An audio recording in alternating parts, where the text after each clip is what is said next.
নেশার জন্য ওর নিজের ওয়াইফ স্ত্রীকে মানে ও আরেকটা বাবা ব্যবসায়ীর কাছে গ্রহণ করতে পারে। এটার প্রমাণও আমাদের এই এলাকা সবাই জেনে গেছে এবং কি ওর স্ত্রীর নিজের মুখের বক্তব্য ছিল এটা। রামেসার বিচার ও জনতার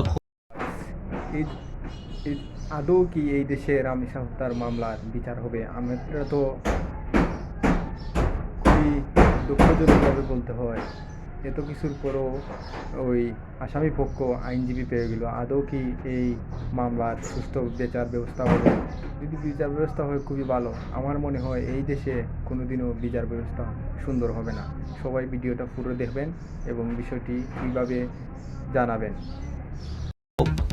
রামেসা একটি নিষ্পাপ নাম, এই ফুলের মতো জীবন, কিন্তু সেই ফুলকে ফুটতে দেওয়া হলো না, নির্মমভাবে কেড়ে নেওয়া হলো তার বেঁচে থাকার অধিকার।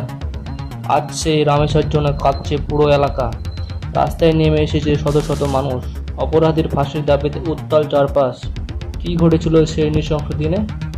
কেন আজ জনতা এভাবে ফুটে উঠেছে? ঘটনার পর থেকে এলাকায় চরম উত্তেজনা বিরাজ করছে। রামেসার মতো একজন স্কুল পড়ুয়া ছাত্রীর সাথে এমন অন্যায় কোনোভাবে মেনে নিতে পারছেন না সাধারণ মানুষ।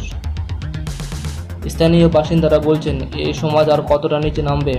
আজ যদি রামেসার পরিবার বিচার না পায়, তবে আগামীতে কোনো সন্তানই নিরাপদ নয়।